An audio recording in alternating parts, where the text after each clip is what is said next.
Mr. Barrett, you have the floor for 5 minutes, please.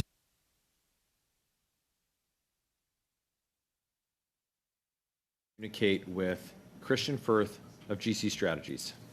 I honestly don't know. When a soldier is told to go and make something happen, but I can tell you most of what I corresponded with Mr. Firth, now that I know it's a two-person company, which I had no access to. No, but it explains the level of ineptitude in the very poor documentation received at the CBSA.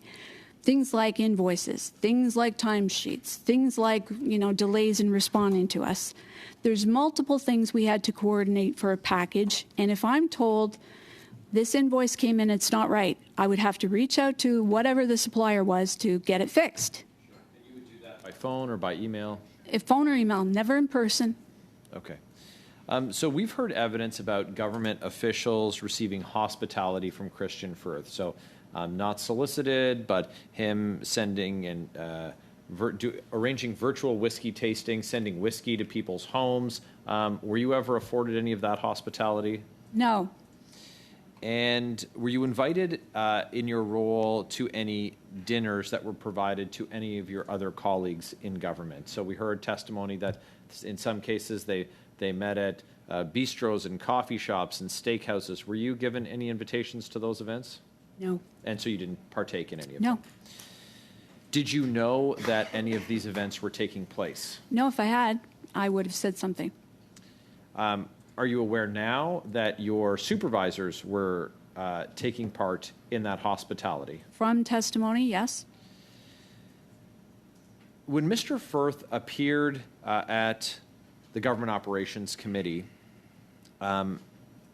he refused to name the individual that was helping him and GC Strategies to write their own contracts. That refusal to give the name was one of the reasons that he was found to be in contempt and saw the matter elevated to him being called to the bar of the House of Commons to answer questions.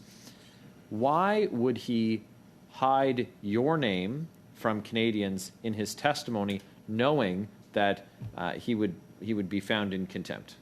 That's a good question. It's kind of like the question I have about why am I being investigated to try and, give false testimony about two former bosses? Why am I being investigated and put on administrative leave? I didn't do anything wrong. I continue to go to work. I would ask that question of those in the CBSA management team, those in the PSPC management team who decided to investigate me. So what changed between his appearance at OGO and his appearance in the House when he refused to name you and then when he did name you? I have no idea.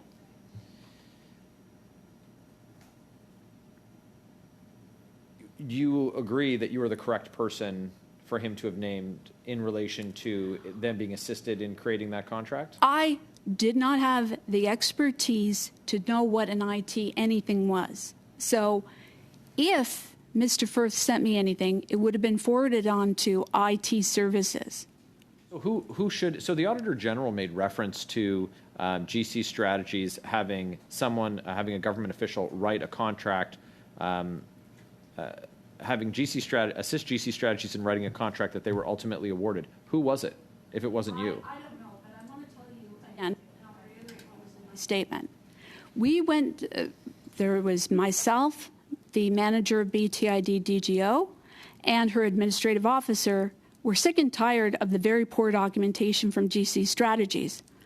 I want to make it very, very clear that we said, can we cancel this request for proposal? We did. We booked an MS Teams meeting.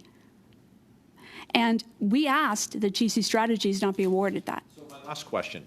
Do you think that you were singled out by CBSA officials to take the fall for this, and that was communicated to Mr. Firth in between his appearance at OGO and his appearance in the House, and that's why your name was given to him? Ms. Daly, how would he even remember you if you'd only communicated one time if your name wasn't given to him by your superiors in an attempt to clear their own names? I don't know what people are up to. I don't get into this political back and forth. All I know is I dealt with Christian Firth on multiple occasions for incorrect invoices, not just me, CBSA, DGO, admin staff. Shows why there were so many problems is they're a two-person company. And you'd have to go back to TBIPS and how they do their catalog and their vetting to really say, is this the tip of the iceberg? Thank you very much.